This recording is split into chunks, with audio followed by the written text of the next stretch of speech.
Hi guys, welcome to my channel. In this episode nga pala ay pag-uusapan natin ang break time sa pagiging Food Panda rider. So guys, may bagong feature nga pala sa ating Panda Rider app. Ito yung tinatawag na nilang pause. So guys, pwede naman talagang mag-break time kahit dati pa. Pero ngayon kasi, ang maganda ngayon, hindi na to makaka-apekto sa actual versus planned hours. So hindi na to makaka-apekto sa batch. Dati kasi kapag lagi kang nag-break time, nakakababa ng batch. Ayan guys, nakikita nyo yung nasa baba, yung actual shift hours rate. Dati kapag nag-break time ka, or kapag gusto mong magpahinga, ayaw mo munang tumanggap ng orders, bumababa yan, yung rate nyan. So nakakababa ng batch. Pero ngayon, pinapayagan na ni Foodpanda, basta magbe-break time ka lang ng maayos.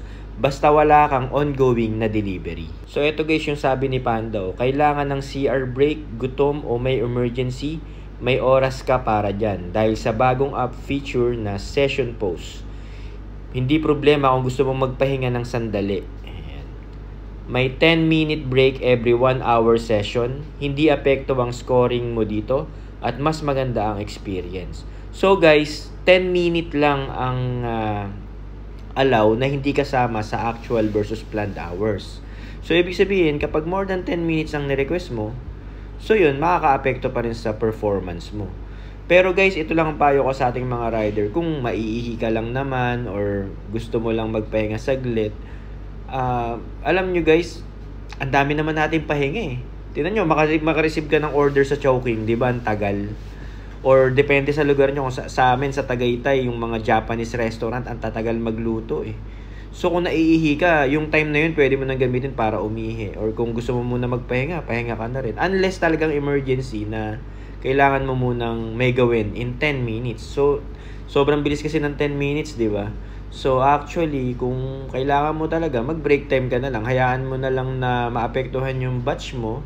Anyway, next week pwede ka naman bumawi, di ba? Pero guys, ganito lang ang gagawin nyo pag gusto nyong mag-break time or mag-session pause. So tandaan nyo guys, kailangan wala kayong pending delivery. Kasi kung meron kang delivery for pick up or meron kang delivery for drop off, hindi ka pwedeng mag-break time. So i-click mo lang yan guys, yung headset icon. Papunta yan sa dispatcher ng Foodpanda. Pagkatapos mapupunta ka sa page na to, so pindutin mo lang yung post request. Oo nga pala guys, kailangan mabilis ka kasi kapag busy at maraming order at pinasukan ka ng order bigla habang nagre-request ka ng post request at dinecline mo, ayun, maapektuhan pa rin yung batch mo. So, minsan ako nangyari sa akin, nagre-request ako ng break time, biglang may pumasok na order, so no choice ako. Ang ginawa ko, inaccept ko muna yung order, dineliver ko, tsaka na lang ulit ako nag-request ng break time.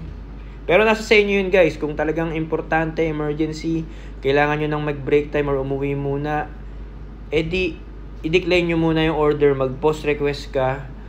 Tapos, pag more than 10 minutes, yun nga, maapektuhan yung batch mo. Ano ba naman yung batch guys? Sa totoo lang, next week, pwede ka naman bumawi, di ba?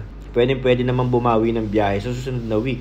At kung talagang meron ka namang mahalagang gagawin, wag ka munang kumuha ng shift, di ba?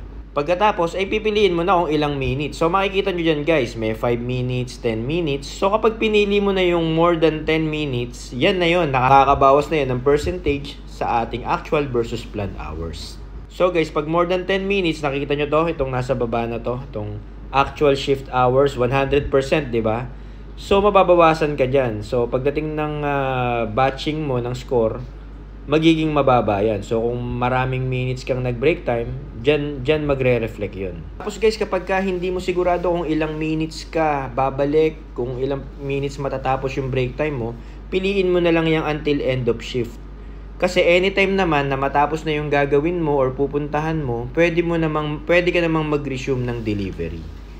So yun guys, tandaan natin, 10 minutes lang ang walang epekto sa ating performance batch.